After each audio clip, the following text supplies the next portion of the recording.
దేవునికి మహిమ కలుగుగాక. ఆత్మ పూర్ణులు అభిషేక్తులు దేవుని చిత్తములో ఈ కోడి దేశానికి నడిపించి ఈ వారం దినములు కూడా అద్భుత రీతిగా ఆశ్చర్యకర రీతిగా ఆయన వాక్యం ద్వారా అనేక మందిని బలపరిచిన దైవ సేవకులు మరొక తరుణం మన మధ్యలో ఉండటం మనకు ఎంతో ఆశీర్వాదకరం. అందరం కూర్చున్నాం, దైవ సేవకులకు సమయాన్ని అప్పచెప్దాం.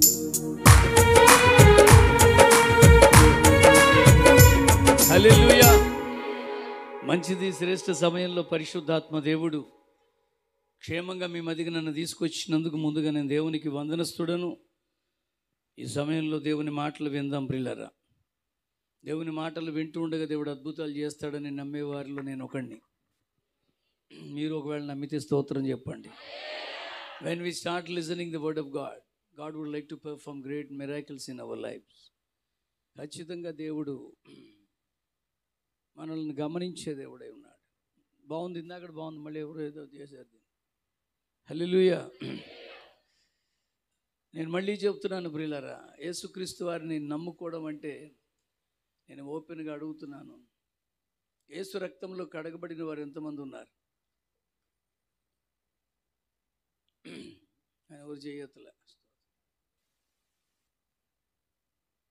ఎందుకు చేయతలే అంటే నీ ఉద్దేశంలో యేసు రక్తంలో కడగబడ్డం అంటే బాప్తిజం అని, అవునా? ఎంతమందికి బాప్తిజం అని అనుకుంటున్నారు? యేసు రక్తంలో కడగబడ్డం అంటే బాప్తిజం కాదు. యేసు రక్తంలో కడగబడ్డం అంటే రక్షణ తీసుకోవడం కాదు. యేసు ప్రభు రక్తంలో కడగబడ్డం అంటే ముద్ర పుచ్చుకోవడం కాదు. ఏమిటి యేసుక్రీస్తు రక్తంలో కడగబడ్డం? హెబ్రీలకు రాసిన పత్రిక 9వ అధ్యాయం 14వ వచనం.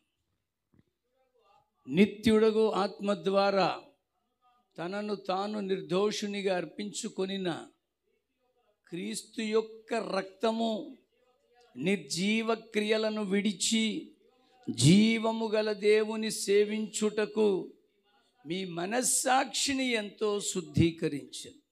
తల్లు పైకెత్తండి. ఇప్పుడు అర్థమైందా బ్రదర్?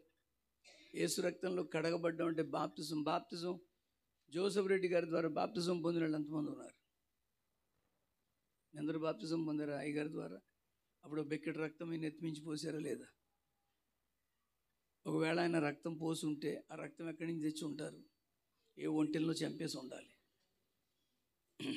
ఏ కోడుల్లో చంపేసి ఉండాలి. క్రైస్తవ్యానికి ఇది అర్థం కావాలి. యేసు రక్తం అంటే లిటరల్గా బ్లడ్ కాదండి. His blood is cleaning the conscious of human. ఆయన రక్తము మనుషుల యొక్క మనస్సాక్షిని కడుగుతుందండి. హల్లెలూయా. నిత్యుడగు ఆత్మ ద్వారా తనను తాను దేవునికి నిర్దోషునిగా అర్పించుకొనిన యేసుక్రీస్తు యొక్క రక్తము నిర్జీవ క్రియలను విడిచి జీవము గల దేవుని సేవించుటకు మీ హృదయములు లేక మీ మనస్సాక్షిని ఎంతో శుద్ధీకరించు. ఈరోజు నీ మనస్సాక్షి కడగబడకపోతే నువ్వు బాప్తిజం తీసుకో, రొట్టె ద్రాక్షసుల్లో పాలు పంపులు పొందు, వాయిద్యాలు వాయించు, పాటలు పాడు, ఎన్నైనా చెయ్యి. When your conscience is not cleansed by the blood of Jesus Christ. నేను మళ్ళీ అంటున్నాను, అంటే నేను జోసెఫ్ రెడ్డి గారితోనూ ఇక్కడ తిరుగుతున్న పరిస్థితుల్లో నేను గమనిస్తున్న వాటినే మాట్లాడడం నాకు అలవాటు. వారితో మాట్లాడుతున్నప్పుడు రాత్రి ఒక మాట అన్నారు, నేను ఎంత చేస్తానో అందరికీ వారు అంత నమ్మకంగా ఉండరేంటండి అన్నారు. అదే మనస్సాక్షి. నిజంగా ఇక్కడికి దేవుడు నిన్ను తీసుకొచ్చాడండి. నీ మనస్సాక్షి ఎలా ఉందో ప్రశ్నించుకో.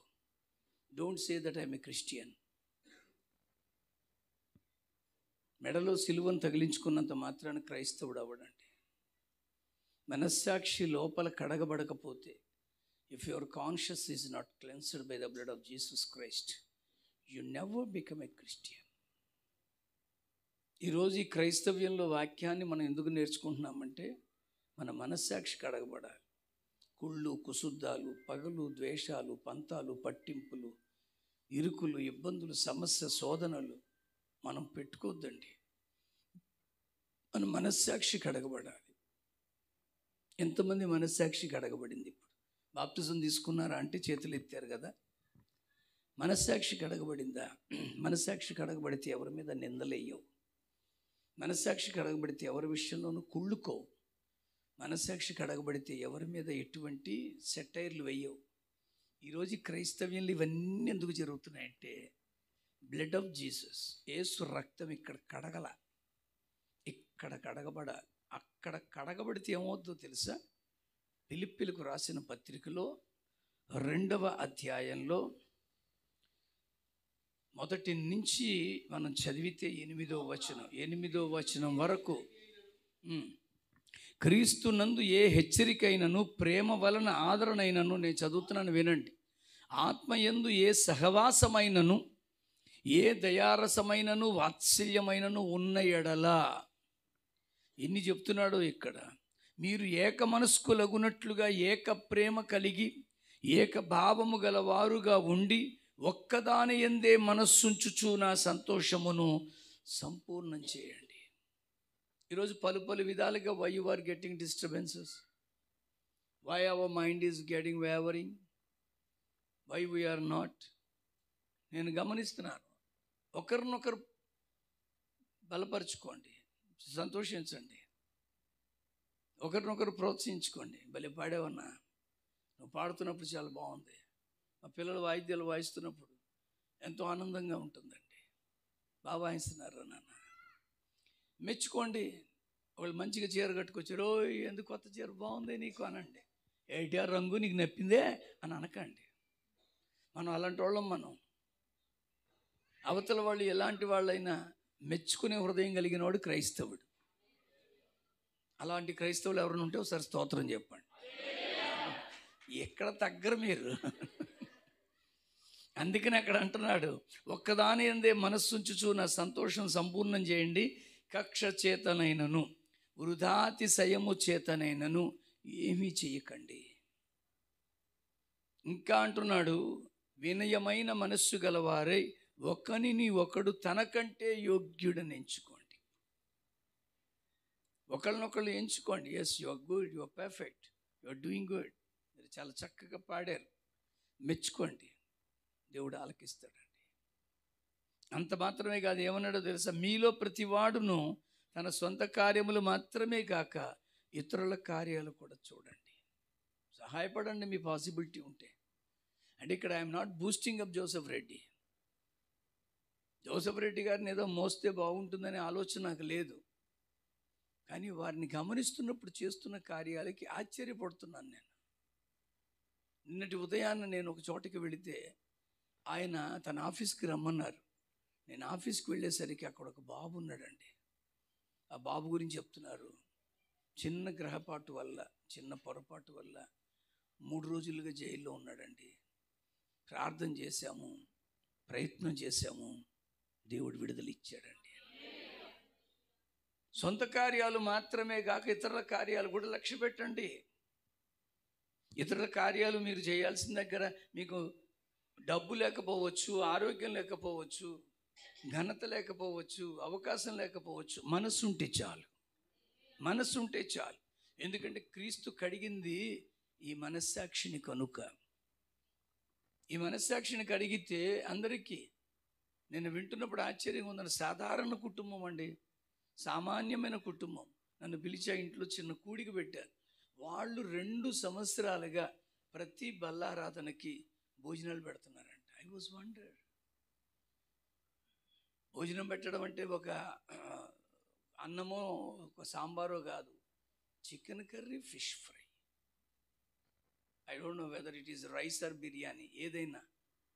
అసలు ఎందుకు మీరు చేయాలి? జోసెఫ్ రెడ్డి గారు మీకు చెప్పారా చేయమని? ఎవరైనా మిమ్మల్ని అడిగారా చేయమని? కాదండి, ఇక్కడ అనిపించాలి. ఆ మనస్సాక్షికి అనిపించిందండి, అన్నం పెడదామా, సంఘానికి అన్నం పెడదామా. అందుకనే ప్రభువారు మనకి చాలా చెప్తారండి. సడన్గా ఒకరోజు ఆయన అంటాడు, నా పేరిట వచ్చు వానికి మీరు గుక్కెడు చన్నీళ్ళు ఇస్తే నాకు చేసినట్టే అన్నాడు. అంటే నా పేరిట వచ్చు అంటే మీరు ఏం చేయాలి? ఇప్పుడు పాస్టర్ గారు వస్తున్నారు కనుక ఆయన ఏం చేయాలి? మీరు ఆయనకు అన్నీ ఇవ్వాలి. అలాంటి వాడు ఎవరైనా ఇండియా నుంచి వచ్చారంటే వెళ్ళేటప్పుడు మంచిగా అవసరమైతే ఇక 10 kg ఎక్స్ట్రా లగేజ్కి ఒక 10 కిలోలకి కట్టేసి 10 కిలోల సరుకు పంపాలి. అవునా? అదేనా? నా పేరిట వచ్చేవాడంటే పాస్టర్ కాదండి, ఆ ప్రభువు నమ్ముకొని ఆ దేన బిడ్డ వచ్చిందే ఆవిడికి నువ్వు చెయ్యి.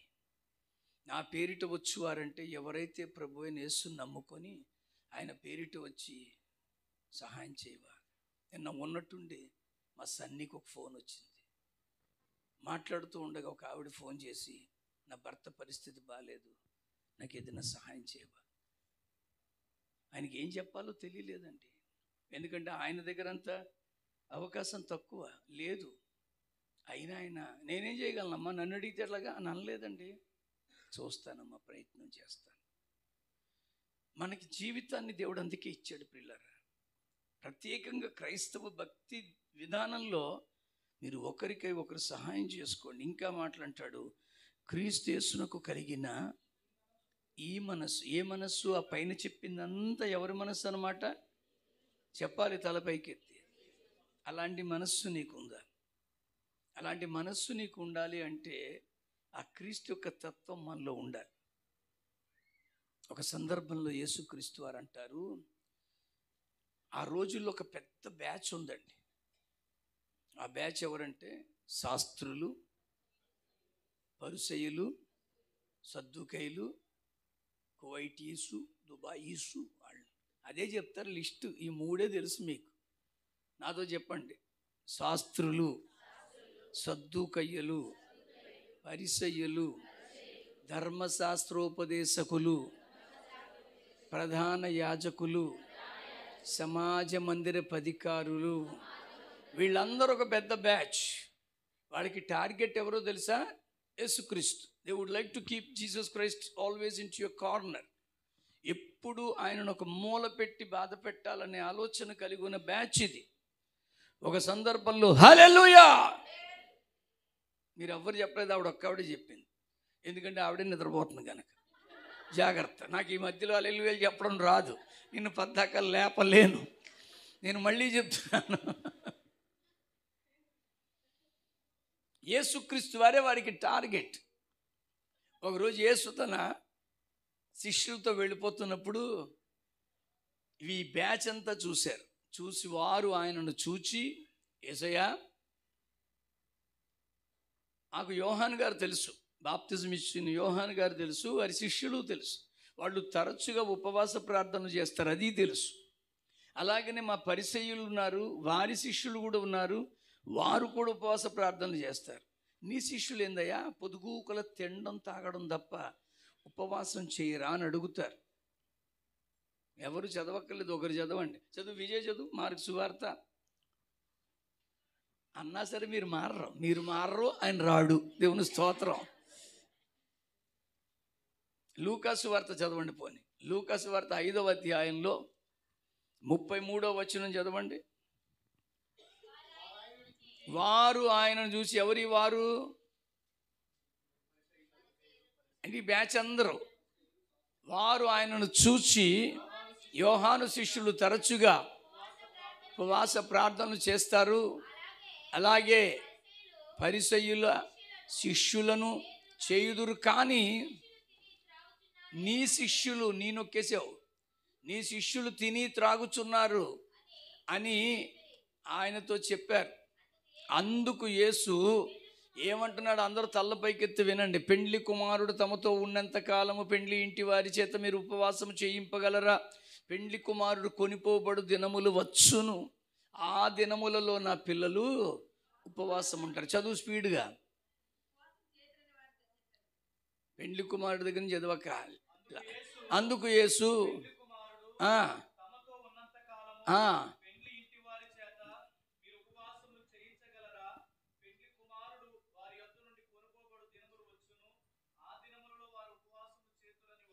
అది పెండ్లి కుమారుడు ఉన్నంత కాలము. ఎక్కడికయా? మధ్యలో లేచి వెళ్ళిపోకూడదు. ఇది వాక్యం. ఇది నేను మీతో చెప్తున్నానండి. Let us respect the word of God. Me MLA గారు వస్తే లేచి వెళ్ళిపోతారా? డాక్టర్ హాస్పిటల్కి వెళ్ళారు, మీరు డాక్టర్ గారు వచ్చేదాకా కూర్చొని, కరెక్ట్గా డాక్టర్ వచ్చినప్పుడు డాక్టర్ వైపు చూపించి what is this non sense అని వెళ్ళిపోతావా? నోరు మూసుకొని అన్నం పెడతావు, ఎక్కడ నీ జబ్బు చూడడం అని. నీ తరపున మాట్లాడే ఒక లాయర్ వస్తే లేచి వెళ్ళిపోతావా? ఒక పోలీస్ స్టేషన్కి వెళ్తే అక్కడ ఎస్ఐ వచ్చినప్పుడు లేచి వెళ్ళిపోతావా? వెటకారం, జోకులండి వాక్యం అంటే. ఎలా లేచి వెళ్ళిపోతారు? అది అగౌరవం అండి. నేను ఓపెన్గానే చెప్తున్నాను, మళ్ళీ కువైట్ రావచ్చు రాకపోవచ్చు నాకు నష్టం లే, కానీ వాక్యానికి మట్టుకు విలువ ఇవ్వకపోతే ఖచ్చితంగా మాట్లాడతాను. Because this is the word of God. ఈరోజు లోకమంతా జోకులు వేసుకోవడానికి సిద్ధంగా ఉందండి. మీకు అర్థం అవ్వట్లేదు. మీరు కువైట్లో కూర్చొని ఇక్కడ ఎవడం మిమ్మల్ని అభ్యంతరపరచడు. ఆంధ్రాకి రండి, తెలంగాణకి రండి, ఓసకోత కోసేస్తున్నారు పాస్టర్ని, పేడ నీళ్లు జల్లేస్తున్నారు. భయంకరమైనటువంటి పెర్సిక్యూషన్ అక్కడ ఉందండి. ఉత్తరప్రదేశ్లో చితగొట్టి చంపేస్తున్నారు కూడా. ప్లీజ్ చాలా జాగ్రత్త అండి. మన వల్లే దేవుని నామానికి అవమానం వస్తుంది. మిమ్మును బట్టియే కదా నా నామం అన్యజనుల మధ్య దూషించబడుతుంది. ఇలాంటివే చేస్తాం మనం. ఇది లోకరీతికి ఉన్న భక్తి అనుకోండి, మీరు లేచి వెళ్ళిపోవచ్చు, తప్పులేదు. అది ఎందుకంటే అది అర్థం కాదు, అది అర్థం కాని భక్తి అండి. ఇది అర్థమయ్యే భక్తి. మీకు అర్థం అవ్వట్లేదంటే, మిమ్మల్ని డిస్టర్బ్ చేస్తున్నారంటే అది దిక్కుమని సెల్ ఆపేయండి. ముందు సెల్ తీసారు తమ్ముడు. బైబిల్ ఉందా నీ దగ్గర? బైబిల్ లేదు. నేను మళ్ళీ చెప్తున్నాను, నేను హెచ్చరిస్తున్నానే తప్ప నేనేమి రుబాబు చేయట్లే. అపవాది కుట్రలో మన బిడ్డలు బలైపోకుండా ఉండాలి. క్రైస్తవ పిల్లలు చాలా జాగ్రత్తగా ఉండాలి.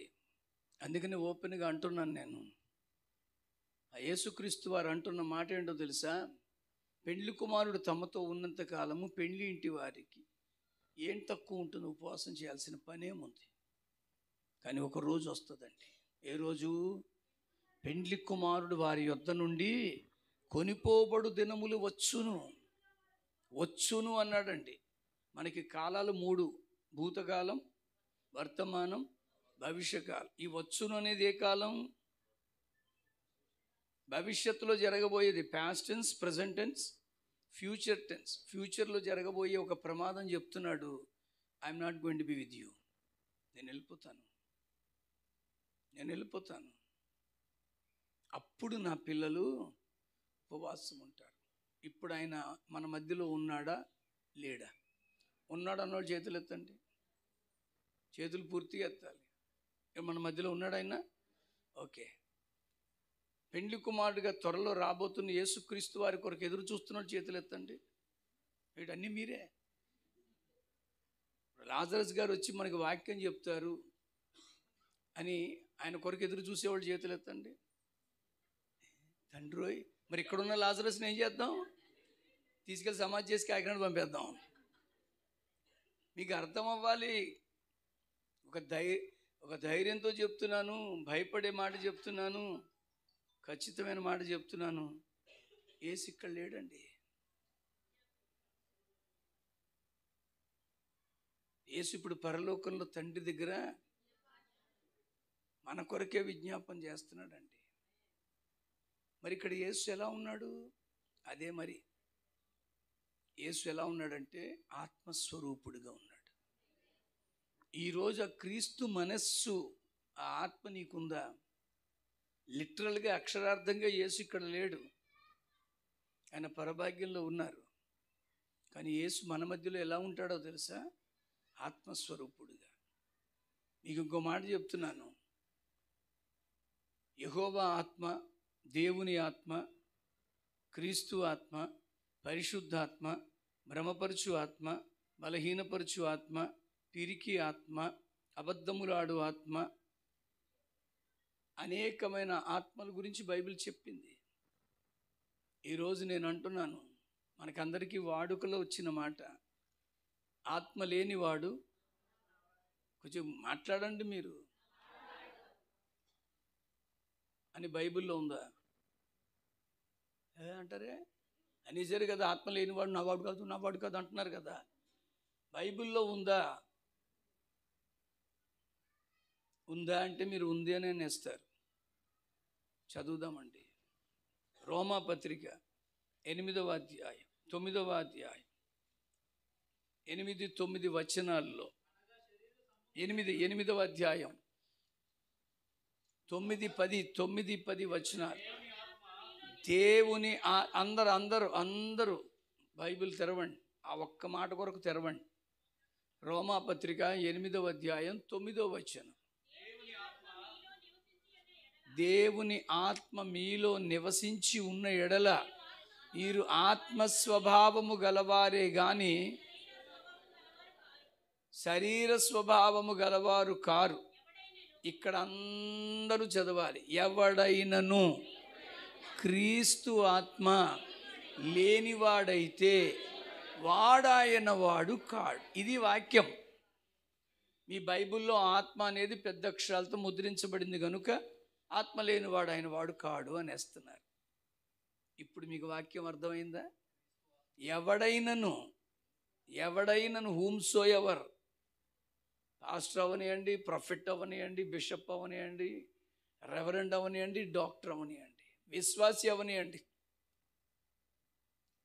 ఇంగ్లీష్ బైబిల్లో ఏమని ఉంటుందో తెలుసా? If they does not have the spirit of Jesus they never belongs to him అని ఉందండి. ఎవరైనా ఇంగ్లీష్ బైబిల్ తెచ్చారా ఇక్కడికి? ఎనీబడి?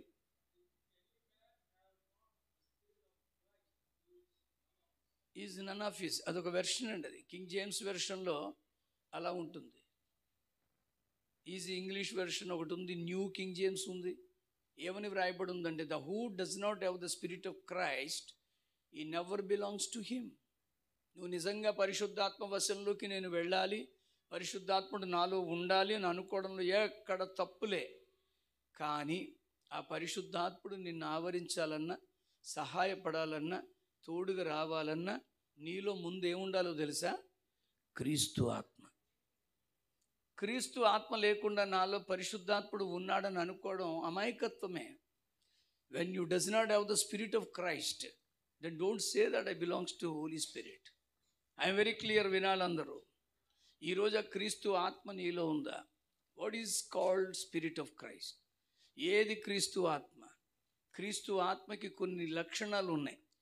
ఈ 8 లక్షణాలు మీలో ఉంటే క్రీస్తు ఆత్మ మీలో ఉన్నట్టే, పరిశుద్ధాత్ముడు మీతో ఉన్నట్టే. అందుకని చాలా క్లియర్గా మాట్లాడుతున్నాను. ఎవరికైతే క్రీస్తు ఆత్మ లేదో, ఎవడైనాను క్రీస్తు వదిలేస్తాం మనం. ఎవడైనాను క్రీస్తు వదిలేసి ఆత్మ లేనివాడు ఆయన వాడు కాదని వేస్తాం. ఆత్మ లేనివాడు ఆయన వాడు కాదని లేదు. సుజాత, అలిసిపోయేవే బంగారు తల్లి, నీకు చాలా వాక్యం ఇష్టం అని ఇది తీసుకున్నాను నేను మళ్ళీ అంటున్నాను, ఎవడైనాను క్రీస్తు వదిలేకండి. ఎవడైనాను క్రీస్తు ఆత్మ లేనివాడైతే, నీలో క్రీస్తు ఆత్మ ఉందా అని పరీక్ష పెట్టుకో. ఈ యొక్క శుక్రవారపు ఆరాధనలో ఏమిటండి క్రీస్తు ఆత్మ? Let us learn something. లూకాసు వార్త 2వ అధ్యాయం 49వ వచనం. లూకాసు వార్త 2వ అధ్యాయం 49వ వచనం. త్వరగా. ఆయన అంటున్నాడు, మీరేలా నన్ను వెతుకుచుంటిరి. అది యేసుప్రభు వారు అంటున్న మాట. మీరేలా నన్ను వెతుకుతున్నారు, నేను నా తండ్రి పనుల మీద ఉండవలెనని మీరు ఎరుగరా? కొంచెం ఆలోచన చేయండి పిల్లరా. నేను మళ్ళీ అంటున్నాను, యేసుక్రీస్తు వారు చెప్తున్న ఈ మాట. పెద్ద వయసు ముదిరిపోయి చెప్పట్లా. ఒక చిన్న కుర్రాన్ని లేపి, ఓ 10, 11, 12 సంవత్సరాల వయసులో ఉన్న బిడ్డను లేపి కరెంటు బిల్లు కట్టావా అని అడిగితే ఏం చెప్తాడు? ఇంటికి పచారీ సామాన్ తెచ్చావా, బియ్యం తెచ్చావా అని అడిగితే ఏమంటాడు? ఒకవేళ అది అద్దిల్లు అయితే అద్దె కట్టావా అంటే ఏమంటాడు? కన్ఫ్యూజ్ అయిపోతాడు. ఎందుకంటే ఆ చిన్న కుర్రోడికి బాధ్యతలు ఏమి ఉండవు. You don't have any responsibility. మీకు విషయం చెప్పనా? మీరేలా నన్ను వెతుకుచున్నారు, నేను నా తండ్రి పనుల మీద ఉండవలనని మీరు ఎరుగరా అని యేసు అంటున్నప్పుడు ఆయన వయసు ఎంతో తెలుసా? 12 సంవత్సరాలండి. When he was 12-year-old boy is feeling the responsibility about the work of God.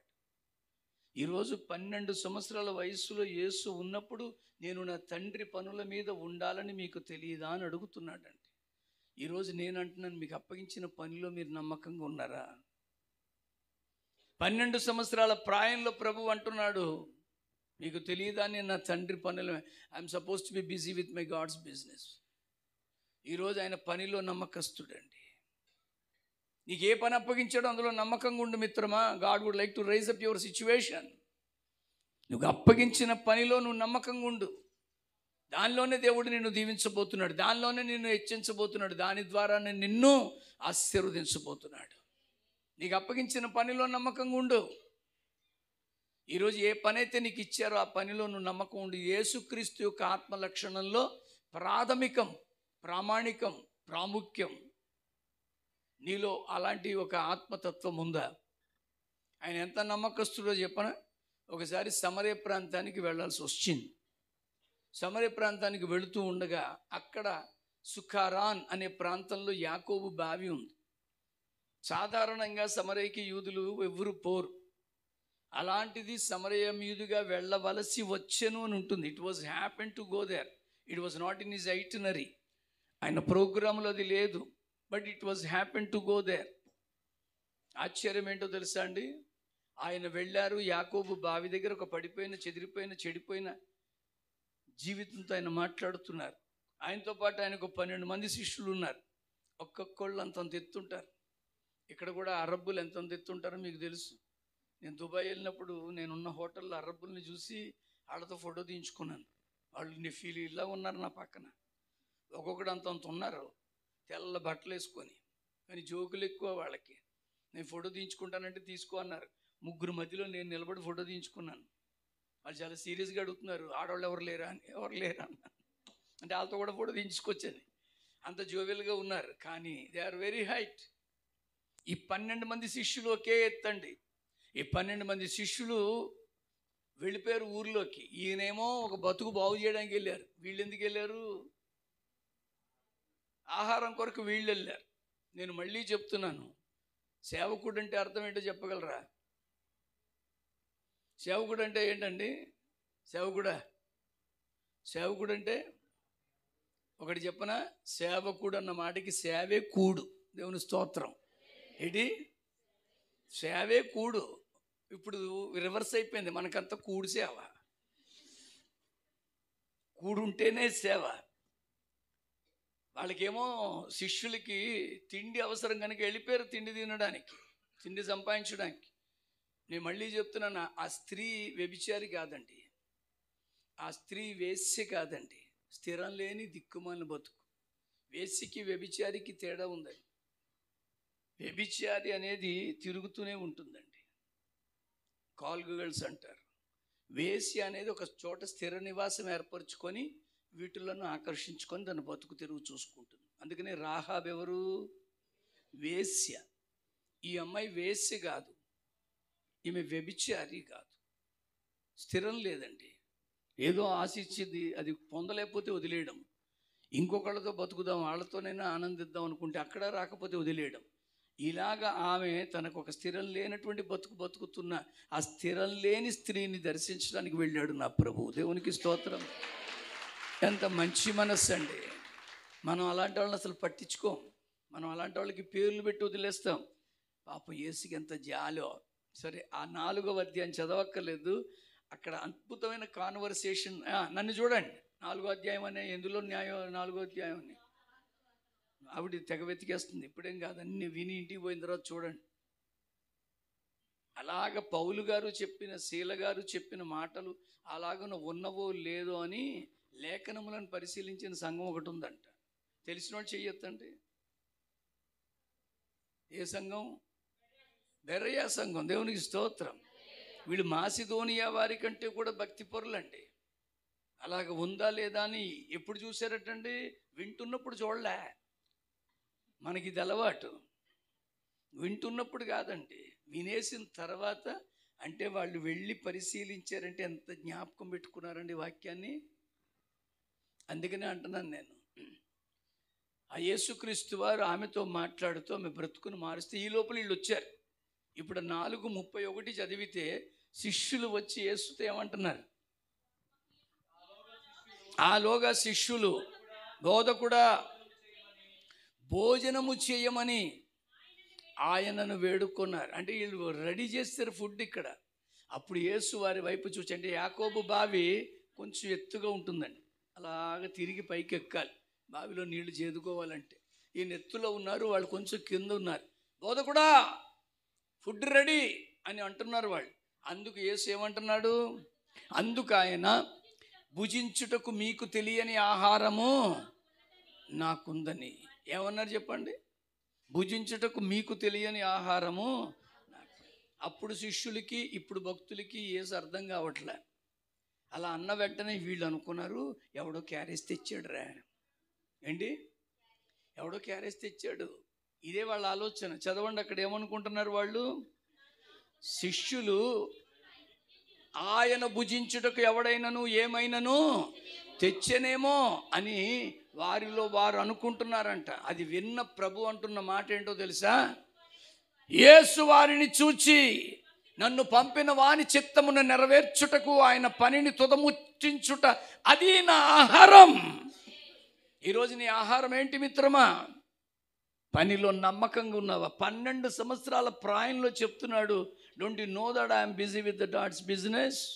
నా తండ్రి అప్పగించిన పనిలో నేను నమ్మకంగా ఉన్నానని. నీకు అప్పగించాడుగా, నువ్వు నమ్మకంగా ఉన్నావా? నీకేదో చిన్న పని ఇచ్చారా, ఒక ఇంటిలో నువ్వు ఒక మేడ్గా వాళ్ళకి సహాయం చేస్తున్నావా? మనస్ఫూర్తిగా చేయి. వండి పెడుతున్నావా? శుభ్రంగా వండి పెట్టు. పిల్లల్ని సాకాలా? శుభ్రంగా చేయి ఆ పని. ఏ పని నువ్వు చేయడానికి నియమించుకొని నిర్ణయించుకొని ఇక్కడికి వచ్చావో ఆ పనిలో నువ్వు నమ్మకంగా ఉన్నావా? యేసుక్రీస్తు వారికి ఎంత నమ్మకం అంటే, నన్ను పంపిన వాని చిత్తమును నెరవేర్చుటయు ఆయన పనిని తుదముట్టించుటయు అది నా ఆహారం. ఇంకా చెప్పాలంట, యేసుక్రీస్తు వారు చదవకర్లేదు. యోహాను 17:4 అంటాడు, చేయుటకు నీవు నాకు అప్పగించిన పనిని నేను సంపూర్ణముగా నెరవేర్చి భూమి మీద నేను నిన్ను 4వ వచనం 17వ అధ్యాయం యోహాన్లో.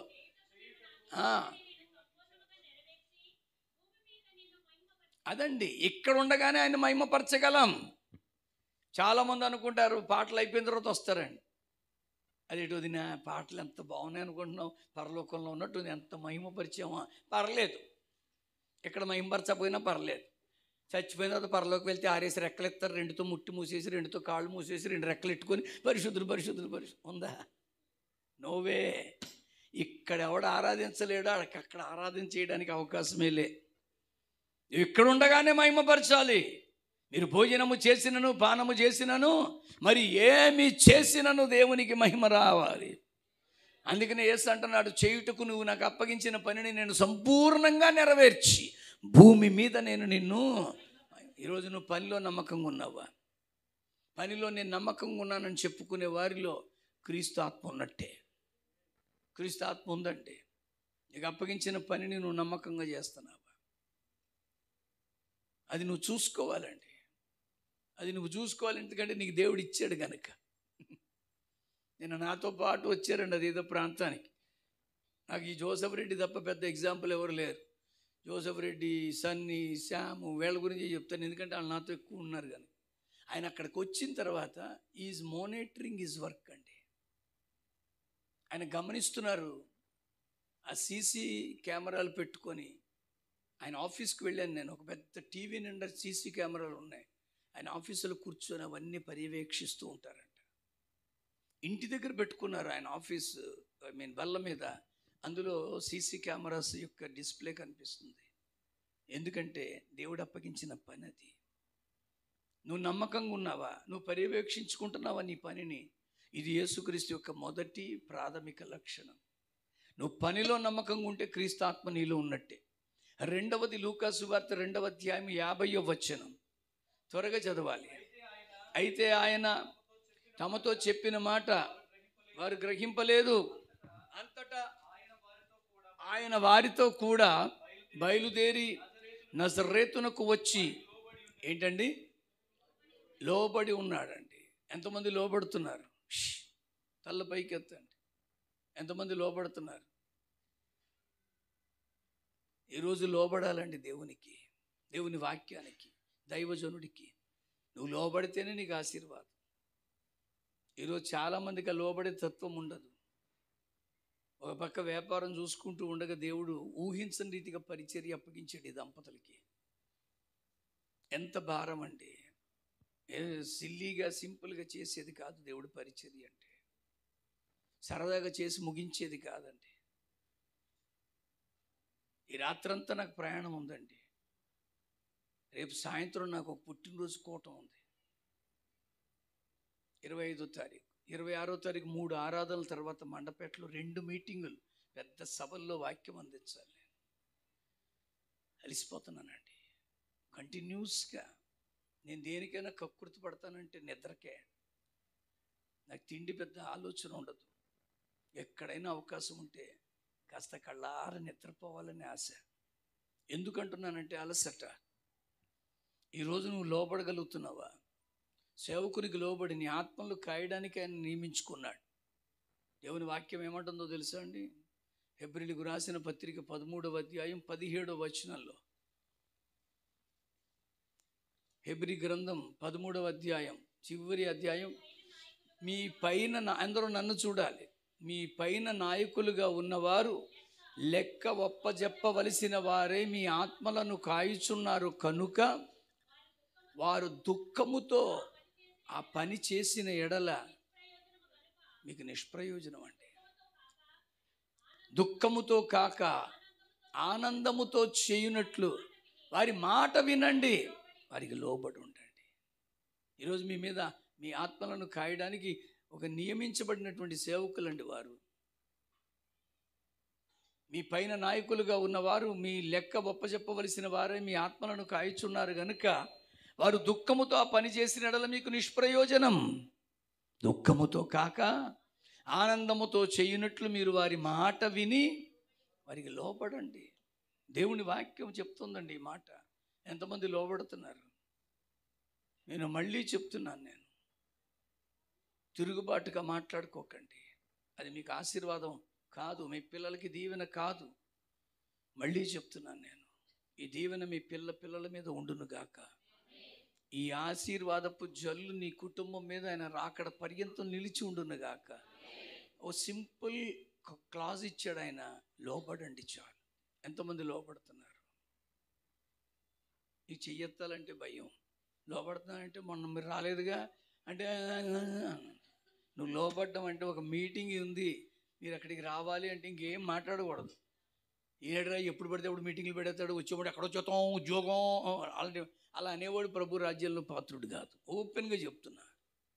నేను నా పిల్లలకి అలాగే నేర్పుతాను, మీకు అదే నేర్పుతున్నా. లోబడండి. ఆ లోబడ్డం అనేది ఎన్ని ఆశీర్వాదాలు తెచ్చిపెడుతుందో. దైవజనుడికి, దేవుని మాటకి, దేవుని మందిరానికి, సమస్త స్వాస్థ్యానికి మీరు ఎప్పుడైతే లోబడతారో, when you surrender yourself to the word of God, God would like to raise up your situation. ఈ పరిస్థితిని మార్చగలడు ఆయన. అందుకని ఆయనకున్న రెండవ లక్షణం ఏంటండి? ఒకటి, పనిలో చెప్పండి అందరూ, మీకు నేర్పుతున్నాను. నేను చెప్పేది అసలు మీకు అర్థమవుతుందా? నాకు బేసిక్ డౌట్ అది. అసలు నా పరిచర్య ఇక్కడ మీకు ఏమైనా దీవెనకరంగా ఉందంటారా? అదేంటి అలా అంటారు? అసలు ఏ ఎక్స్ప్రెషను లేదు, ఏదా నిజంగా మీకు అర్థమవుతుందా? ఇంకొకసారి నన్ను పిలిపించాలనే ఆశ ఉందా? అప్పుడు ఇదే బోధ నేను చేయకుండా ఉండాలంటే నేను అడిగినంతా చెప్పాలి. అర్థమవుతుందా మీకు? మొదట ఏంటండి? పనిలో. రెండవది లోబడడంలో నమ్మకస్తుడు. Are you surrendering? దేవుడి సన్నిధికి లోబడండి. ఈరోజు చాలామంది దేవుని సన్నిధిలో లోబడే స్థితిలో లేరండి. నేను మళ్ళీ అంటున్నాను, ఇది మీ మంచి కొరకేనండి. ఇందులో ఒక రూపాయి లేదు, ఇందులో ఏ ఫలం కూడా లేదండి. నేను మళ్ళీ అంటున్నాను, ఉదయం 5 గంటల నుంచి 6 గంటల వరకు ప్రార్థన ప్రారంభించాం. దానికి మహిమోదయ ఆరాధన అని, స్తుతి ఆరాధన అని పేరు పెట్టాం. ఇది ఒక్కొక్కసారి మీ ఇంట్లో ప్రార్థన చేసుకునే అవకాశం లేకపోవచ్చు. చిన్న చిన్న గదుల్లోనే మీరు ఉండొచ్చు, ప్రార్థించుకునే సమయం కూడా లేకపోవచ్చు. కానీ ఈ సమయం మట్టుకు కరెక్ట్ టైం అండి. మీరు 5 గంటల నుంచి 6 గంటల వరకు ఏమి వచ్చి కబుర్లు చెప్పుకోకర్లేదు, ఏమక్కర్లే. మోకాళ్ళ మీదకి వచ్చి మీ పరిస్థితి ఏంటో వివరించి వెళ్ళిపోండి. 5 గంటలకి రండి, 5:10కి వెళ్ళిపోండి, 5:10కి రండి, 5:15కి వెళ్ళిపోండి. కానీ ఒక్క 5 నిమిషాలైనా ప్రభు సన్నిధిలో మోకాళ్ళు వేసి, ఇది కొనసాగుతుంది, 4 రోజులుగా జరుగుతూనే ఉంది. ఇవాళ నేను విస్తారంగా తిరిగి ప్రయాణం ఉందని నేను వెళ్ళలేదు, కానీ ఇవాళ కూడా జరిగి ఉంటుందని నేను నమ్ముతున్నాను. జరిగిందా? అసలైనా బుర్రోపట్లేదంటే అది సంగతి.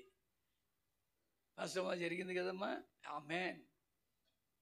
రేపటి నుంచి మీరు చాలా సీరియస్గా తీసుకోండి. ఎస్, ఇది దేవుడు బయలుపరిచిన సమయం. ఇంత ముందు మనం చేశాం, కానీ ఎందుకో మళ్ళీ దేవుడు చెయ్యమని ప్రేరేపిస్తున్నాడు. రండి, బాధ్యతగా లోబడి చేద్దాం. మీకోసమే, మీ కుటుంబ క్షేమం కోసమే, మీ ఆధ్యాత్మికత ఎదుగుదల కోసమే. మీ పిల్లలు ఎక్కడో దూరంగా ఉన్నారు, మీ భర్తలు, భార్యలు, తల్లిదండ్రులు, మీ బంధువులందరూ దూరంగా ఉన్నారు, వాళ్ళందరి క్షేమం కోసం మీరు చేయండి. యేసు లోబడ్డాడండి. వాళ్ళకి అర్థం కానంత మాత్రాన సీరియస్ అయిపోలేదండి. అర్థం కానంత మాత్రాన ఆయన ఇరిటేట్ అయిపోలేదండి. ఒక్కోసారి మనం చెప్పుకునేది అర్థం కాదు, అంత మాత్రాన ఇరిటేట్ అయిపోకూడదు. ఒక ఆవిడ పక్కన ఉన్న కుర్చీలో కర్చీఫ్ వేసి కూర్చుంటుంది.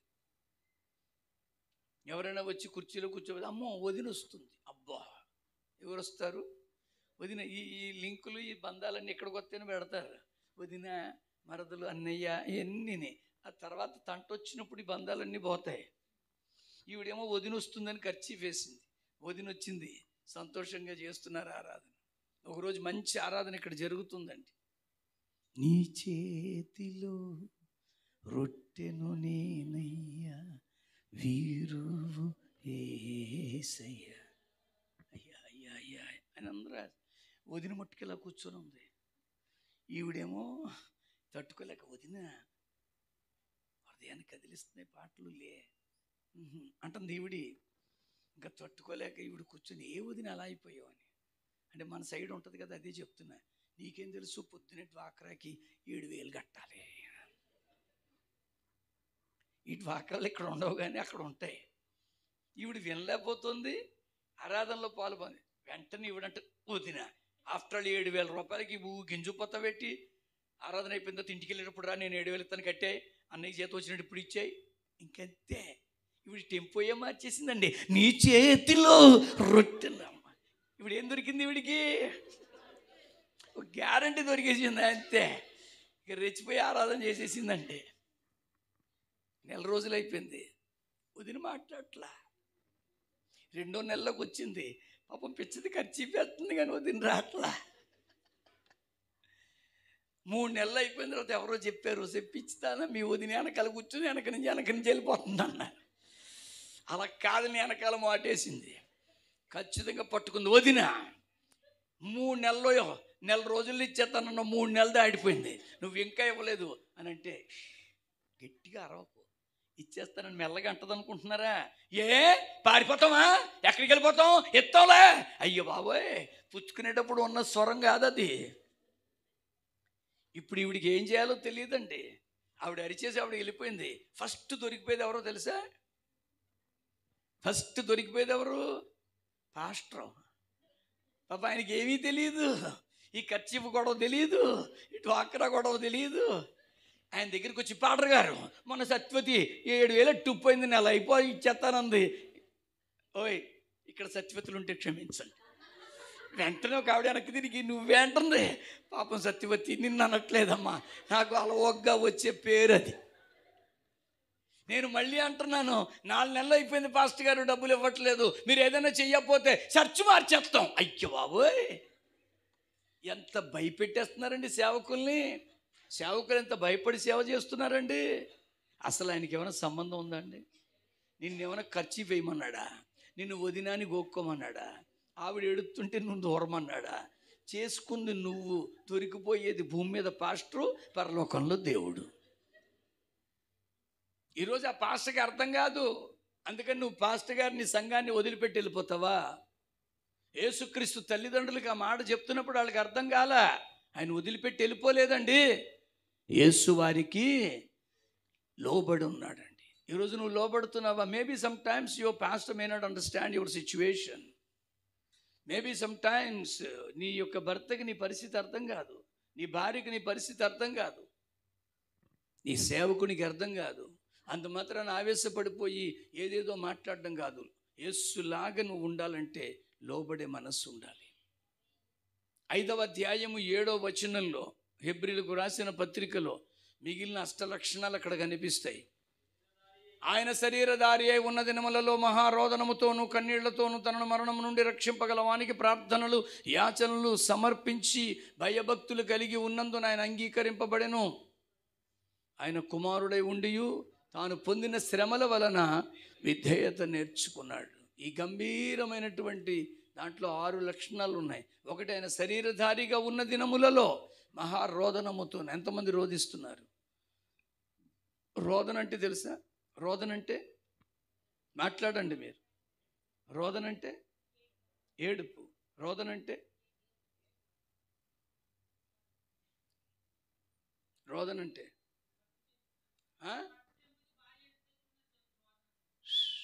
ఎప్పుడు చూసినా అదే గొడవ. భార్య చచ్చిపోతే భర్తే అడ్డేంటి?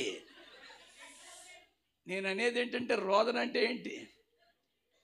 నేను మళ్ళీ చెప్తున్నాను, ఏడుపు, మూలుగా కింద పడి దొర్లేయడం, గట్టిగా కేకలెట్టడం ఇవేమీ కాదు. ఇడ్లీ అంటే పూరి, పూరి అంటే దోశ అంటావా? ఇడ్లీ అంటే ఇడ్లీయే. రోదన అంటే దానికి ఇంకేమీ అర్థాలు లేవండి.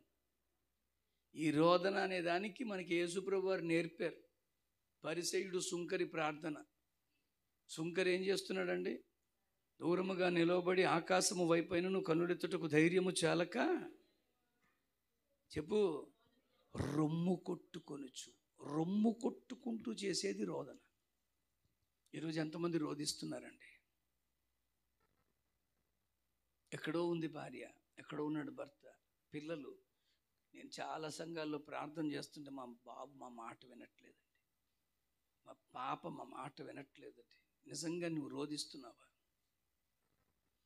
నేను మళ్ళీ అంటున్నానండి, ఈ రోదన యేసుక్రీస్తు వారికి ఉందండి. ఆయన రోధించేది మన కొరకే. గుండెలు గుద్దుకొని ఏడుస్తున్నాడండి, గుండెలు గుద్దుకొని విలపిస్తున్నాడు, గుండెలు గుద్దుకొని మన కొరకే విజ్ఞాపన చేస్తున్నాడు. ఈ రోదన అనుభవం నీకుందా? ఊరికి ఎవడన్నా తిడితే రోధిస్తావు, అమ్మో ఎన్ని మాటలు. అప్పుడు కాదు. నీ భర్త ఉద్యోగం కొరకు బయటికి వెళ్తున్నాడు కదా, నీ భార్యను విడిచిపెట్టి వచ్చేస్తున్నావు కదా, నీ పిల్లల చుట్టూ తన దూతలను ఉంచేటట్టుగా ఏ తల్లిదండ్రులు గుండెల మీద గుద్దుకొని అయ్యా నా భర్తను వదిలిపెట్టి వచ్చానయ్యా, నా పిల్లలను వదిలిపెట్టి వచ్చానయ్యా, నా కుటుంబాన్ని విడిచిపెట్టి వచ్చానయ్యా, రోధిస్తున్నాను, రొమ్ము కొట్టుకుని అడుగుతున్నాను, దయచేసి నీ దూతలను ఉంచవని ఎంతమంది రొమ్ము కొట్టుకునే అనుభవంలో ఉన్నారు? ఇది యేసుక్రీస్తుకు ఉందండి. ఇది మీలో ఉంటే యేసు ఆత్మ మీలో ఉన్నట్టే. ఒకటి ఆయన పనిలో, 2 లోబడడంలో, 3వది రోధించడంలో. ఆయన మహారోదనముతోనూ కన్నీళ్లతో. ఎన్ని రోజులైందండి కన్నీళ్లు గార్చి? శ్రమ కష్టం గుర్తొచ్చినప్పుడు కన్నీళ్లు కాదండి. నేను నీ కోసం జీవించలేకపోతున్నానయ్యా, ఖచ్చితంగా ఉండాలని ప్రయత్నిస్తున్నా ఓడిపోతున్నాను. ఎప్పుడైనా కన్నీరు గార్చావా? ఈ కన్నీటి ప్రార్థన విజయాన్ని తెస్తుందండి. నీ కన్నీటి ప్రార్థన అద్భుతమైన కార్యాలు తీసుకొస్తుందండి. మా కాకినాడకి దగ్గరలో అర్తకట్ల అనే గ్రామం ఉంది. అర్తకట్ల గ్రామంలో మా చిన్నబావ మరిది గారు సేవ చేస్తున్నారు. అక్కడ కొంచెం చౌదరీలు డామినేషన్ ఉంటుంది అక్కడ. ఆ ఊర్లో మా భార్యకి డెలివరీ అయ్యి బాబు పుట్టినప్పుడు పరామర్శించడానికి ఒక ఆవిడ వచ్చారు. నేను లాబీలో కూర్చొని ఉన్నాను. ఆవిడ నాకు వందనాలు చెప్పారు, నేను వందనాలు చెప్పాను. నేను బైబిల్ చదువుకుంటున్నాను. అప్పుడు ఈ లోపల ఆవిడ మా పుట్టిన బాబుని చూసి ఆవిడకి పలకరించడానికి వెళ్ళారు. ఆవిడ వస్తున్నప్పుడు అడిగాను, ఏమంటే మీ దగ్గర ఏదో మంచి సాక్ష్యం ఉందని విన్నాను, ఓ 2 నిమిషాలు నాకు చెప్పి వెళ్ళొచ్చు కదా అన్నాను. ఆవిడ సాక్ష్యం చెప్పిందండి. ఎలాగో తెలుసా? ఆమె భర్త, ఆ భర్త యొక్క ఫ్రెండ్ బండి మీద వెళ్తున్నారంట. ఊహించని రీతిగా ఎదురుగుండా ఉన్న లారీని గుద్దేసుకున్నారు. నడుపుతున్న భర్త ఫ్రెండ్ స్పాట్లో చచ్చిపోయాడు. ఈయన చాలా గాయాలయ్యి కాకినాడలో విజయ నరసింహంలో పెట్టారు. ఆ సమయంలో ఈవిడికి భయం వేసేసి వాళ్ళ ఫ్రెండ్స్, వాళ్ళ బంధువులు, ప్రభుని నమ్ముకున్న వాళ్ళు ఉంటే వాళ్ళందరితో చెప్పిందంట, దయచేసి మీరు అందరూ ప్రార్థన చేయండి, నా భర్త ఇంటికి రావాలి, నా భర్త బతికి పట్టగట్టగలిగితే నేను కూడా ప్రభువుని నమ్ముకుంటాను. ఈ సంఘ ప్రార్థన దేవుడు విన్నాడు. దేవుని కృప ఆయన బతికాడు, క్షేమంగా ఇంటికి వచ్చారు. ఆవిడ కూడా మాట తప్పలే. అయితే సడన్గా వచ్చేసి కొత్తగా వచ్చి బాప్తిజాలు అవి తీసుకోరుగా, చర్చికి రావడం మొదలెట్టింది. ఎలాగా? వాళ్ళ ఇంట్లో కాయగూరలన్నీ పండిస్తుంది. ఈ చర్చికి వెళ్తే వాళ్ళ బంధువులు ఎవరో బైబిల్ ఇచ్చారు, బైబిల్ చదువు అయితే అని. ఆ బైబిల్ ఏమో బొట్ట కింద పెట్టి పైనన్ని తోటకూర కాయగూరలు సర్దేసేసి చర్చికి వెళ్ళిపోయేది. ఇలాగ వెళుతుండగా ప్రార్థన నేర్చుకుంది, దేవుడి వాక్యం నేర్చుకుంది, దేవుడి మన అనుకోవడం నేర్చుకుంది, బాగా ఆత్మీయంగా బలపడింది. ఈ లోపల ఎవడో చెప్పేస్తాడు కదా, వాళ్ళ ఆయనతో చెప్పాడు, ప్రతి ఆదివారం బొట్టటికి ఎక్కడికి వెళ్ళిపోతున్నాం అనుకుంటున్నాం, మీ ఆవిడ చర్చికి వెళ్ళిపోతుంది, మీ ఆవిడ కూడా అందులో దిగిపోయింది తెలుసా అన్నాడు. వీళ్ళ ఆయన ఏమో గుమ్మానికి అడ్డుగా కూర్చున్నాడండి, చుట్టుకుంటున్నాడు. ఈ లోపల ఇప్పుడు బుట్ట సర్దేసింది. కరెక్ట్గా గుమ్మం దగ్గరికి వస్తే కూర్చొని ఉన్నాడు. అదేమయ్యా ఇక్కడ కూర్చున్నావు అంటే, నిన్ను వెళ్ళలేమనే. ఆవిడ వెంటనే అడుగుతుంది, ప్రభువా ఇదేంటి తండ్రి, మూలరాయిలా బండరాయిలా కూకున్నాడు అని ప్రార్థన చేస్తుంది. అలాగే ఆదివారం అయిపోయింది, ఆరాధన పోయింది. ఇంకొక ఆదివారం వచ్చింది, మళ్ళీ కూర్చున్నాడండి. అయ్యి బాబోయ్ ప్రభువా ఈడేటి ఇలా కూర్చున్నాడు అంటే ఇప్పుడు ప్రభువులో బలపడిపోయింది కదా. దీనికి మారు మనసు లేదు, ఏమీ లేదు, కనుక వీళ్ళు లేకపోయినా బాగుండి గుళ్ళోకి వెళ్తాను అన్నట్టుగా మారిపోయింది. అప్పుడు సంఘంతో చెప్పింది, అసలు మా ఆయన రానివ్వట్లేదు అని. అప్పుడు సంఘంలో అన్నారు, పిచ్చి తల్లి, ఇలాంటి ప్రార్థన కాదు, కన్నీటితో ప్రార్థన చేయి. ప్రార్థన స్థలము ప్రసవ వేదము, కొత్త జన్మకు ప్రసూతి స్థలము. ప్రార్థన స్థలము ప్రసవ వేదము, కొత్త జన్మకు ప్రసూతి స్థలము. ప్రార్థన సంఘము శక్తిదాయకము, పరలోక కృపలకు అది నిలయము. ప్రార్థన సంఘము శక్తిదాయకము, పరలోక కృపలకు అది నిలయము. గుండెల నిండా దుఃఖముతో, కన్నుల నిండా కన్నీళ్లతో, గుండెల నిండా దుఃఖముతో, కన్నుల నిండా కన్నీళ్లతో ప్రార్థన చేయగా నేర్పుమయ్యా. ప్రార్థన చేయగా నేర్పుమయ్యా. ప్రార్థనా స్థలికి నడుపుమయ్యా. ప్రార్థనా స్థలికి నడుపుమయ్యా. గుండెల నిండా దుఃఖముతో, కన్నుల నిండా కన్నీళ్లతో, కన్నీళ్లతో. ఎన్ని రోజులైంది నువ్వు కన్నీరు కార్చి? ఊరికనే కన్నీరు కార్చడం కాదు మిత్రమా, దేవుని సన్నిధిలో నువ్వు కార్చే ప్రతి కన్నీటి బొట్టుకి విలువ ఉందండి. ఎవరో చెప్పారు, పిచ్చి తల్లి ఇలా ప్రార్థన చేస్తేనేమి ఆయన మారడు, కన్నీటితో ప్రార్థన చేయి. ఇంకొక ఆదివారం వచ్చేసరికి ఇప్పుడు బొట్ట సర్దలేదండి. ఆ భర్తకి వినబడుతుండగానే ప్రార్థిస్తుంది, ప్రభు అన్న భర్త మంచివాడయ్యా, ఆ భర్తను బట్టి నా ఇంటి పేరే మారింది. ఆయన కాపురంలో నేను 2 బిడ్డలను పొందుకున్నాను. తగిన సమయంలో 2 బిడ్డలకి పెళ్ళిళ్ళు చేశాడు. మనవాళ్ళు మనవరాళ్ళతో సుఖంగా ఉన్నాను. ఈ బట్టలన్నీ ఉన్నాయి బీరువా నిండా. వంటగదిలో ఏది తక్కువగా లేదు. మంచి ఇంట్లో నన్ను పెంచాడు, ఉంచాడు, నాకు అన్ని విషయంలో సహకరిస్తున్నాడు. కానీ ప్రభు రాతి హృదయం తండ్రి మాంస హృదయంగా మార్చు, నువ్వు గోలెడుతుందంట. గుమ్మం దగ్గర కూర్చుని మొగుడు అన్నాడు, ఆపహే ఏడుపు, ఈ ఏడుపు ఏదో గుళ్ళో ఏడు అన్నాడంట. చప్పట్లు కొడి స్తోత్రం చెప్తారా? ఇప్పుడు కాకినాడలో జగన్నాథపురం ఘాటీ సెంటర్లో 2 ఏడుతున్నారండి. దేవునికి స్తోత్రం కలుగునే. నీ కన్నీటి ప్రార్థన కార్యం జరిగిస్తుందండి. ఊరికనే సమస్య బట్టి నువ్వు కన్నీరు కార్చడం కాదు, సమస్య సాధించలేని తనాన్ని కన్నీరుతో చెప్పు, దేవుడు సాయం చేస్తాడు. నా వల్ల అవ్వట్లేదయ్యా, నేను ఓర్చుకోలేకపోతున్నానయ్యా, తట్టుకోలేకపోతున్నానయ్యా, ఉండలేకపోతున్నానయ్యా. చెప్పు దేవుడితో. ఇది యేసుక్రీస్తు యొక్క లక్షణం. ఇప్పటికి 4 చెప్పాను. ఏమేంటవి? 1 ఆయన పనిలో, 2 లోబడడంలో, 3 రోధించడంలో, 4 కన్నీరు కార్చడంలో. మహారోదనముతోనూ కన్నీళ్లతోనూ తనను మరణము నుండి రక్షింపగలవానికి ప్రార్థన చేస్తున్నాడు. ఎంతమంది ప్రార్థిస్తున్నారు? మొన్ననే చెప్పాను మీకు. ప్రార్థన చేస్తే ఏం జరగాలండి? దేవుని దూతలు దిగి రావాలి. అది ప్రార్థన అంటే. ఊరికనే ప్రార్థనలు చేసి ఇలాగే ఆరాధన జరుగుతుండగా నాకు వాక్యానికి అవకాశం ఇస్తే వెంటనే దేవునికి స్తోత్రం మొదలెడుతుండే ఆవిడ పరిగెత్తుకొచ్చి సాచుకొని చెప్తాను. ఆ పాస్టర్ గారి వైపు చూస్తాను, ఏంటండి ఇది అన్నాను. ఆయన అన్నాడు, ఇవ్వండి బాబు, ఆవిడ సంగ పెద్ద, మళ్ళీ ఆవిడతో పోవడం అవుతుంది. సరే అని చెప్పేసి మైక్ ఇచ్చేసాం. ఆవిడ అంటుంది, కోటాలు మొదలయ్యాయని ప్రార్థన చేసుకుంటున్నాను. తండ్రి, నేను రోడ్డు ఎక్కేసరికి నువ్వు ఆటో పంపాలన్నాను, దేవుడు ఆటో పంపాడు. అది సాక్ష్యం. అంటే ఆటో స్టాండ్లో నిలబడి యేసుప్రభు వారు ఆటోలు, కార్లు అన్నీ పంపించుకుంటుంటాడే. నేను మళ్ళీ అంటున్నాను ప్రియులారా, ఈరోజు నీ సాక్ష్యం ఎలా ఉండాలంటే, నువ్వు ప్రార్థన చేస్తుండగా, నిజంగా నిన్న శ్యామ్ విషయంలో జరిగిన విషయం మీకు తెలియదండి. ఈ మీటింగ్కి రావడానికి కొంతమందిని ఎక్కించుకొని వచ్చాడు ఆయన కారులో.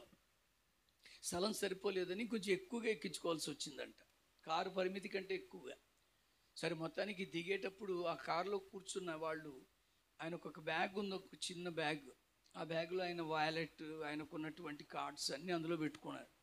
ఈ లేవడంలో ఎవరోళ్ళలో పెట్టుకున్నారో దిగిపోయిన వాళ్ళు దిగిపోయారు, ఒళ్ళో ఉన్న కవర్ ఆ బ్యాగ్ పడిపోయింది. ఈ విషయం శ్యామ కూడా తెలియదు. ఆయన కూడా వచ్చేసాడు. అయితే విచిత్రం ఏంటంటే, దేవుడు తోడుగా ఉన్నాడు అనడానికి చెప్తున్నా, అదొక ఈజిప్షియన్కి దొరికిందండి. ఆయన బ్యాగ్ తీసి చూశాడు, అందులో కార్డ్స్ చూశాడు, ఎక్కడ శ్యామ్ ఫోన్ నెంబర్ లేదు. 2019లో ఆయన అద్దెలు వసూలు చేస్తూ ఉంటాడు కదా, ఆ జాబ్ ఆయన అలాగా అద్దె కట్టినటువంటి ఒక రిసీట్ చూసి ఆ రిసీట్ మీద ఉన్న ఫోన్కి చేశాడు. ఆ ఫోన్ ఏమో ఈ కాంప్లెక్స్ ఓనర్ గారు. ఆయన అన్నాడు, చాలామంది ఉన్నారండి, అందులో మాకు అతని నెంబర్ ఐడియా లేదు, నా దగ్గర పనిచేసే వాళ్ళు ఇలాగ అద్దెలు తీసుకొచ్చేవాళ్ళు 7 దాకా ఉన్నారు, అందరి నెంబర్లు ఇస్తానని ఏదో నెంబర్లు ఇచ్చారు. ఆఖరికి అందులో ఒక టెనెంట్ దొరికాడు. అతడు అన్నాడు, నాకు శ్యామ్ తెలుసండి అని శ్యామ్ నెంబర్ ఇచ్చారు. ఈ శ్యామ్ నెంబర్ తీసుకొని ఆ ఈజిప్షియన్ శ్యామ్కి చేస్తున్నాడు. ఈయనేమో తెలియని నెంబర్ అది, తీరా వస్తే ఏమవుద్దో అని చెప్పేసి తీయట్లేదు. ఆఖరికి రిపీటెడ్గా చేస్తున్నాడు. తీసి, నువ్వు ఎవడో నాకు తెలియదు ఇప్పుడే అంటాడు ఈయన కంగారు ఈయంది. విచిత్రం ఏంటంటే, అవతలడికి ఏం తెలియకపోయినా పాపం పోగొట్టుకున్నాడన్న బాధ్యతతో మళ్ళీ వీడియో కాల్ చేశాడు. వీడెవడో చంపేస్తున్నాడు అన్నట్టుగా చూస్తే ఈ బ్యాగ్ కనపడుతుంది అందులో. ఇదేంటి నా బ్యాగ్ ఏంటి వీడియో కాల్లో ఉంది అని.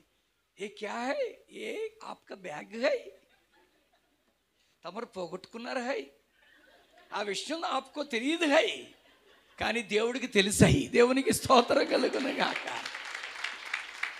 ఇంత ఆశ్చర్యం అండి. ఆ బ్యాగ్ తీసుకొచ్చి ఇచ్చాడండి. పోగొట్టుకున్నది తిరిగి ఇచ్చే దేవుడు అండి. తెలియదండి, పోగొట్టుకున్న విషయం కూడా తెలియదు. నేను అంటున్నాను, నువ్వు సంతోషం పోయిందని నీకు తెలియదు, తిరిగి ఇవ్వబోతున్నాడు. నీ ఆనందం పోయిందని నీకు తెలియదు, తిరిగి ఇవ్వబోతున్నాడు. నీకు నష్టం వచ్చిందని నీకు తెలియదు, దాన్ని పూర్తి చేయబోతున్నాడు. మళ్ళీ చెప్తున్నాను నేను, your God is such a great God. అలాంటి గొప్ప దేవుణ్ణి ఆరాధిస్తున్నా మిత్రమా. అందుకని నీ ప్రార్థన ఎలా ఉండాలంటే అలాగా, నీకు తెలియకుండా నీ మీద కుట్ర పన్నుతున్న కుట్రలు విఫలమైపోవునుగాక.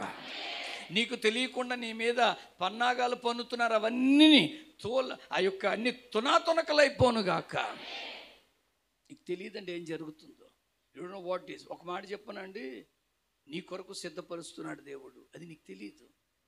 అందుకనే వెయిటింగ్ అనేది పెట్టాడండి. వెయిటింగ్ అంటే అదే అర్థం. ఈ వెయిట్ అనేది మీ కువైట్లోనే ఉంది. దేవుని స్తోత్రం. ఉందా లేదా? మీ కువైట్ స్పెల్లింగ్ ఏంటి? WAIT, waiting. ఈరోజు నీ వెయిటింగ్ అనేది ఏంటో తెలుసా? నీ కొరకు ప్రిపేర్ చేస్తున్నది అక్కడ ఉంది. మాకు హోమలటిక్స్ అని నేను బైబిల్ కాలేజీలో చదువుకున్నప్పుడు ప్రసంగ శాస్త్రం అని నేర్పారు. ఆ ప్రసంగ శాస్త్రంలో ఒక కోడ్ ఏంటో తెలుసా? పిలిచిన పాస్టర్ లేచాడంటే నువ్వు ప్రసంగం ఆపే అని అర్థం. హల్లెలూయా. ఆపేస్తాను అయ్యా, 2 నిమిషాల్లో ఆపేస్తాను నేను అంటున్నాను. నేను దేవుడికి ఇవన్నీ నాకు నేర్పాడు కనుక ఎవరు లేస్తారా అని చూస్తున్నాను. నువ్వేమో శ్రద్ధగా వింటున్నావు. Thank you Joseph Reddy. నువ్వు లేకపోతే మాకు బతుకులేదయ్యా బాబు.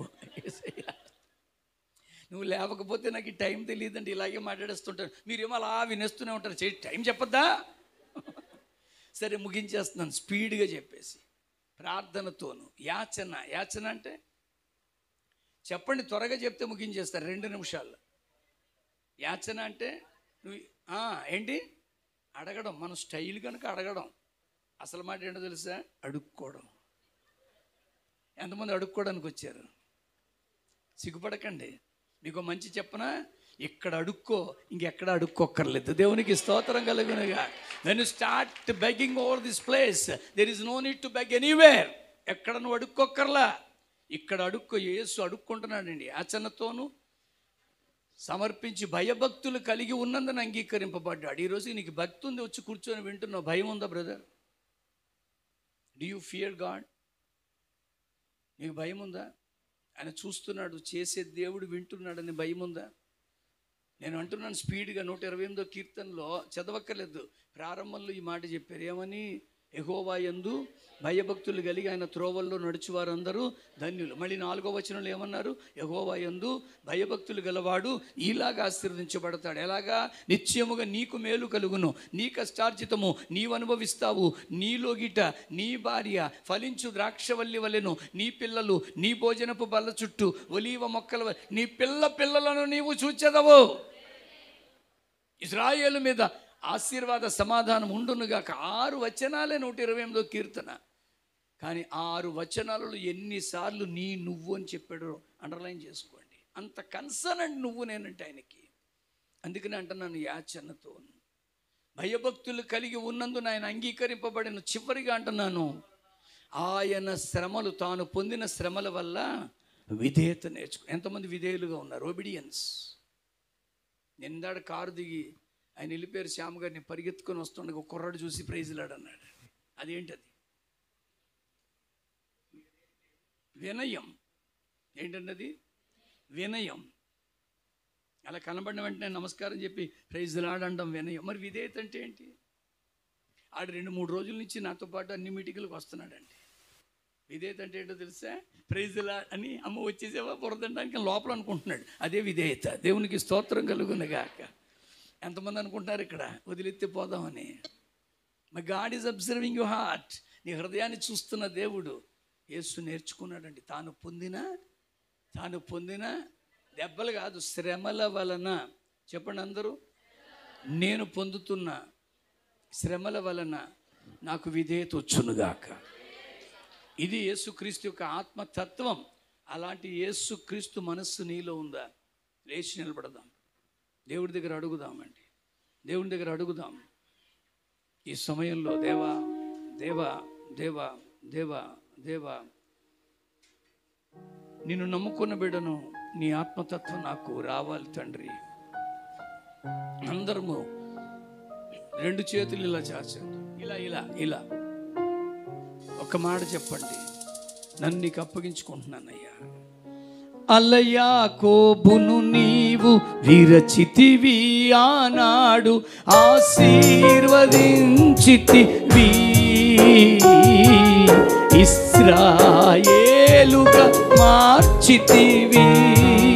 అలయాకోబును నీవు విరచితివి, ఆనాడు